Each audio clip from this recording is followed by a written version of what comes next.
मैं श्री प्रिंस कुमार आप सभी को हार्दिक रूप से स्वागत करता हूं। जैसा कि फ्रेंड्स आप जानते हैं कि स्टेट के एग्जामिनेशन में इकोनॉमिक्स की भी बहुत एक अच्छी खासी भूमिका है। उसी को देखते हुए हम आज इकोनॉमिक्स के नवीन टॉपिक लेकर आए हैं। यहाँ से प्रश्न एक या दो तो रहेंगे ही फ्रेंड्स, ये मैं पूरी विश्वास आपको दिला रहा हूँ। आप नहीं तो इसका प्रश्न पत्र उलट करके आप देख लें, उसके तत्पश्चात इस पर विचार विमर्श करें। फ्रेंड्स, अर्थव्यवस्था जो है पहले मैं उस पर बात करूंगा। ये पहले अर्थशास्त्र पर ही थोड़ी बात कर लूं। अर्थ का मतलब होता है धन या रुपया पैसा, और शास्त्र का मतलब होता है ग्रंथ। जिस ग्रंथ में हम धन की बात करते हैं अर्थशास्त्र या इकोनॉमिक्स के रूप में या श्रेणी में रखा जाता है। फ्रेंड्स, सबसे पहले अर्थशास्त्र नामक जो शब्द है उसको अर्थव्यवस्था के रूप में लेकर के आया वो व्यक्ति का नाम था एडम स्मिथ 1776 ईस्वी में। इन्होंने ही सर्वप्रथम एक शब्द लाया जिसका नाम था अर्थव्यवस्था। अर्थव्यवस्था होता क्या है मित्र, इसको मैं पहले आपको समझा दूं। ऐसे समझाने से पहले मैं आपको एक दो बेसिक बातें भी बताना चाहूंगा। सबसे पहले अर्थव्यवस्था में अर्थशास्त्र में कहता है कि ऐसा ग्रंथ है जिसमें आर्थिक क्रियाकलाप के बारे में अध्ययन करते हैं। बात को समझिए, आर्थिक क्रियाकलाप आपको बुकीज में यही मिलेगा, बुकीज परिभाषा बता रहा हूं। आर्थिक क्रियाकलाप के बारे में अध्ययन करना है। अब आर्थिक क्रिया होता क्या है, प्रश्न और सवाल दोनों खड़ा यहाँ पे हुआ। तो आर्थिक क्रिया क्या होता है भाई, तो जिससे आय की प्राप्ति हो रही है, यानी जिससे भी इनकम की प्राप्ति हो रही है, वही काम कौन क्रिया है, तो आर्थिक क्रिया के श्रेणी में। और जिससे आय की प्राप्ति होती है, इनकम आता है, इनकम तभी आएगा जब कोई व्यक्ति कार्य करेगा। और जब कार्य करने का अर्थ है तो या तो मानसिक रूप से कार्य करेगा या फिर शारीरिक रूप से काम करेगा। या तो मानसिक रूप से कार्य करेगा ना तो शारीरिक रूप से काम करेगा। मानसिक का मतलब होता है दिमाग और शारीरिक का मतलब होता है शरीर। या तो लेबर में खटिएगा तो आपको शारीरिक क्षमता का विकास होना चाहिए, और अगर आप प्रोफेसर हैं, लेक्चरर हैं, शिक्षक हैं, डॉक्टर हैं, इंजीनियर हैं, तो आपको जो है मानसिक क्षमता की जरूरत है। और इसी में आपको कुछ न कुछ उसके बदले में आपको राशि दी जाएगी, और वही राशि आपके लिए क्या हो जाएगा, इनकम हो जाएगा। उसके तत्पश्चात अगर हम बात करें फ्रेंड्स, तो कहा जाता है कि ये इनकम प्राप्त कहां से होगा, कैसे होगा, किस रूप में होगा। तो मैं आपसे एक बात और दोहरा दूं, वो होगा अर्थव्यवस्था से। अर्थव्यवस्था से ये क्या है, तो संसार में जितना भी व्यक्ति है, संसार में जितना भी व्यक्ति है, जितना भी मानव है, वो जितने भी व्यक्ति हैं, जितने भी मानव हैं, ये वो अपने आजीविका के लिए, अपने आजीविका के लिए, आजीविका का मतलब होता है अपने जीवन के लिए जीविकोपार्जन करते हैं। यानी कोई ना कोई अपने आजीविका के लिए कार्य करते हैं, चाहे वो कृषि कार्य हो, चाहे पशुपालन हो, चाहे मत्स्य पालन हो, चाहे परिवहन का काम हो, डॉक्टरी का काम हो, इंजीनियरिंग का काम हो, वो करते। जब करेंगे तो उसको व्यवस्था करेंगे तो उसी को हम अर्थव्यवस्था के रूप में जानते हैं। जैसे अगर मान लीजिए संसार के जितना भी व्यक्ति हैं वो आर्थिक क्रिया करेंगे, चाहे वो किसी भी डिपार्टमेंट में काम कर ले, और वही व्यवस्था है, डिपार्टमेंट व्यवस्था है, इसी को हम अर्थव्यवस्था के रूप में जानते हैं। और ये अर्थव्यवस्था का जो क्षेत्र है प्यारे फ्रेंड्स, वो तीन है, मुख्य रूप से तीन है। ऐसे मैं आपको चार समझा देता हूं। अर्थव्यवस्था का तीन क्षेत्र महत्वपूर्ण है। उसमें सबसे पहला था प्राथमिक क्षेत्र, दूसरा है द्वितीयक क्षेत्र, और तीसरा है सेवा क्षेत्र। प्राथमिक क्षेत्र कृषि क्षेत्र को कहा जाता है प्यारे फ्रेंड्स।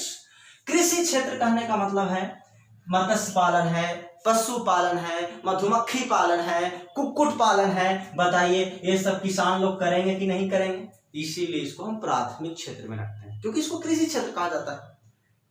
और प्राथमिक क्षेत्र से ये सब की प्राप्तियां होती है।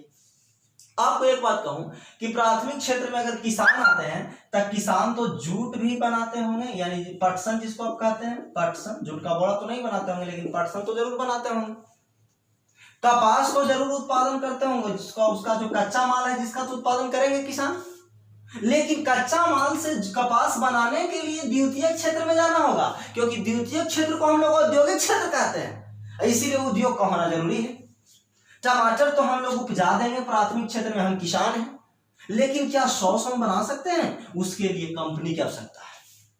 आलू तो हम उत्पादन कर देंगे, लेकिन क्या हम चिप बना सकते हैं? नहीं चिप बना सकते। यानी कहने का मतलब है कि जो चिप्स बनेगा तो उसमें क्या होगा, एक कंपनी, छोटे मोटे एमएसएमई की जरूरत है, यानी माइक्रो स्मॉल मीडियम इंटरप्रीन्योरशिप की आवश्यकता है, एमएसएमई की।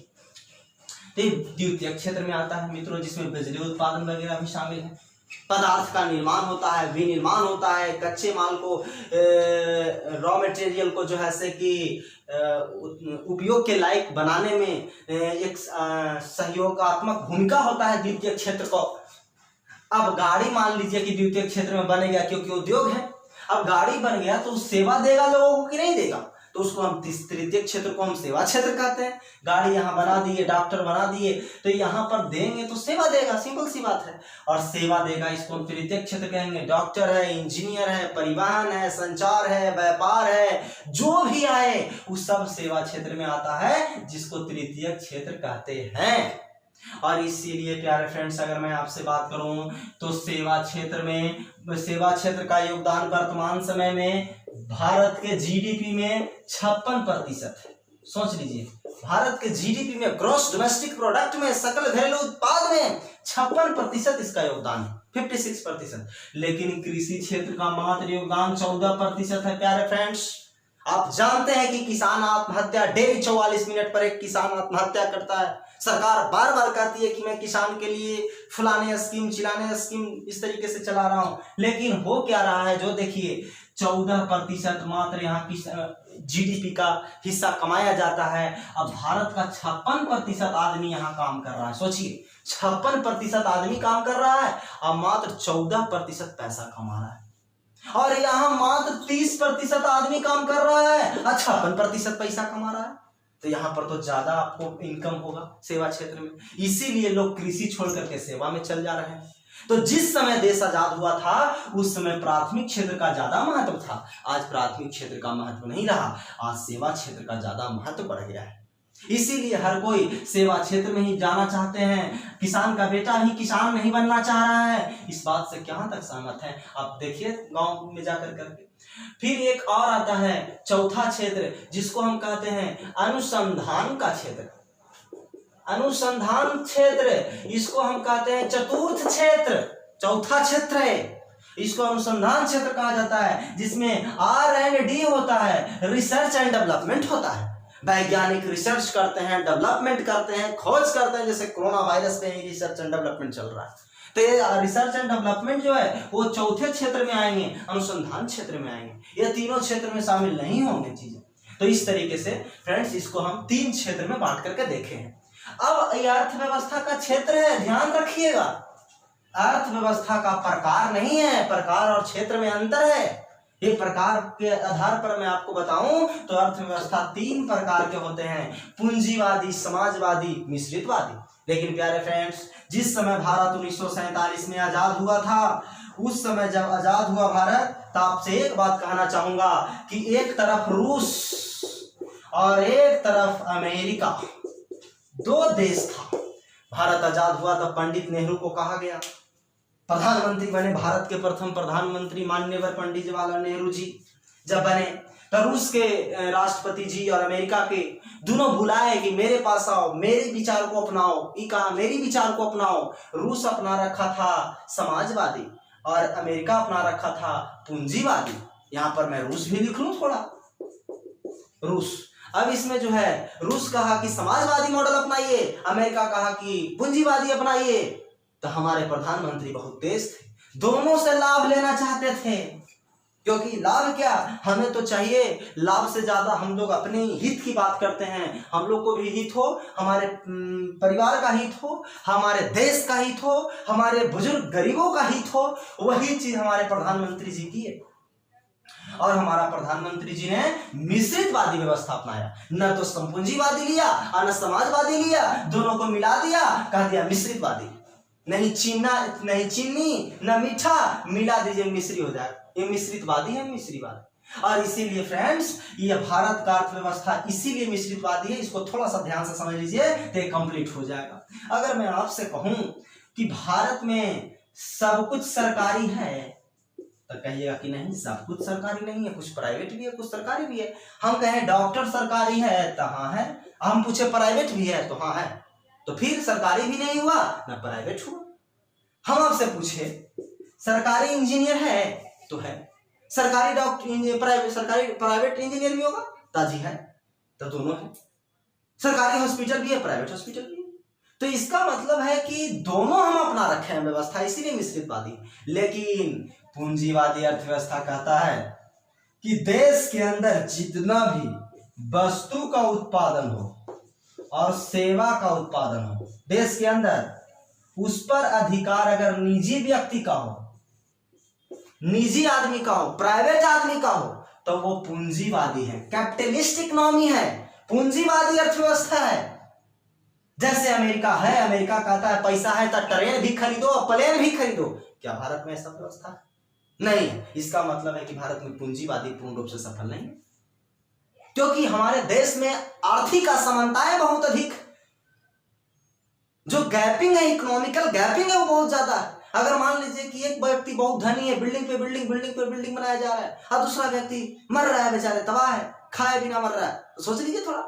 फिर अगर हम बात करें समाजवादी मॉडल की, तो समाजवादी मॉडल में कहा जाता है कि जिस देश की वस्तु और सेवा पर अधिकार सरकार का डायरेक्ट हो, निजी व्यक्ति का नहीं हो, सरकार का हो, निजी व्यक्ति का नहीं हो।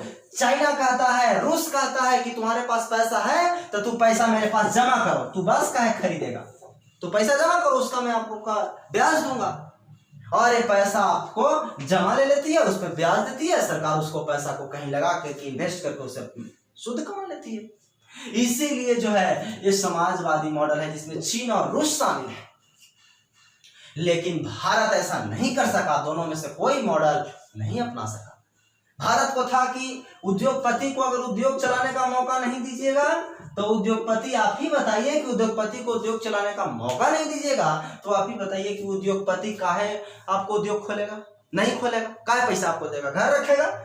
उद्योगपति उद्योग खोलेगा तो रोजगार मिलेगा, और भारत में रोजगार बढ़ेगा तो गरीबी भागेगी। भारत यही सोच में रह गया, इसीलिए उद्योगपतियों को भी इज्जत किया और गरीब को भी समाजवादी मॉडल चला करके इज्जत किया। इसीलिए दोनों को बढ़ावा दिया भारत, इसीलिए भारत अपना लिया मिश्रितवादी अर्थव्यवस्था। इसीलिए आपसे क्वेश्चन पूछेगा कि भारत का अर्थव्यवस्था कैसी अर्थव्यवस्था है, और तीनों ऑप्शन आपको दे दो तो मिश्रितवादी अर्थव्यवस्था है।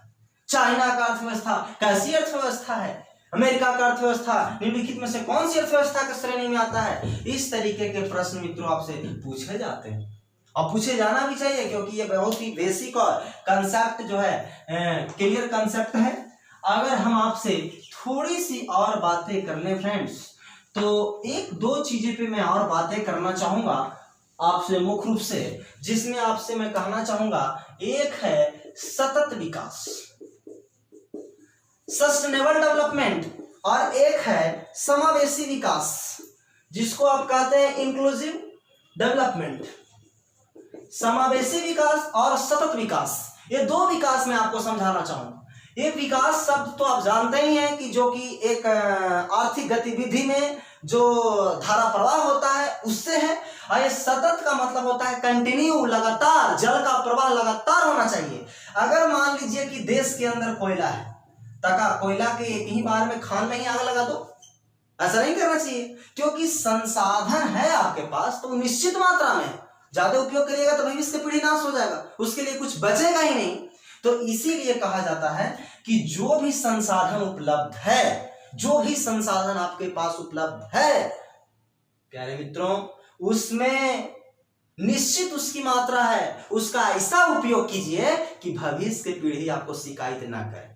तो इसीलिए कहा जाता है कि निश्चित मात्रा में जो संसाधन आपके पास उपलब्ध है, उसको भविष्य की पीढ़ी को ध्यान में रखते हुए, जो आने वाला ढेनवा ढेनिया है, वो भविष्य की पीढ़ी को ध्यान में रखते हुए उसका अगर उपयोग किया जाए तो उसी विकास को हम सतत विकास कहते हैं, ताकि वर्तमान के साथ साथ भविष्य भी उजियारा रहे, सतत विकास की श्रेणी में। परंतु फ्रेंड्स, समावेशी विकास, समावेशी विकास का तात्पर्य वैसे विकास से है, समावेशी सबका बेसिक विकास होना चाहिए और इंक्लूसिव ग्रोथ है। और समावेशी विकास में कहता है कि समावेशी विकास का तात्पर्य वैसे विकास से है जिसमें सभी वर्गों का विकास हो, सभी वर्गों का कल्याण हो। और जब सभी वर्गों का विकास होता है तो उससे कोई भी वर्ग छूता ना रहेगा, यानी सभी वर्ग क्या हो जाएगा, छूला जाएगा। यानी कहने का मतलब सभी वर्गों का समान विकास होगा। अगर आप इंफ्रास्ट्रक्चर डेवलपमेंट करते हैं, रोड बनाते हैं, तो क्या इस पर किसी एक जाति धर्म संप्रदाय के लोग चलेंगे? नहीं, इस पे सब जाएंगे। इसका मतलब है कि समावेशी विकास है, सबको समान रूप से सरकार देख रही है, सोच रही है उसके बारे में, समझ रही है उसके बारे में। प्यारे मित्रों, इतना ही नहीं, मैं एक टॉपिक पे और बात करूं, सरकार इतना सोचती क्यों है? तो सोचने के पीछे भी बहुत बड़ी एक कारण और बहुत बड़ी एक प्रारूप है सरकार के पास, ड्राफ्ट है सरकार के पास, ताकि उस पर विचार करे और जनता के प्रति सहानुभूति और संवेदनशील रहे। जैसे आप कहूं तो एक गरीबी बहुत बड़ी समस्या है। गरीबी इतनी बड़ी समस्या है कि गरीबी के जंजाल में जो फंसा वो फंसता चला गया और वो बर्बादी होता चला गया। तो एक गरीबी जो है एक बहुत बड़ी समस्या है और भारत में खास करके गरीबी लोगों को जान ले रहा है। गरीबी में दो तरीके की गरीबी है, एक तो है कि शहर में भी गरीबी है और एक जो है गांव में भी गरीबी है।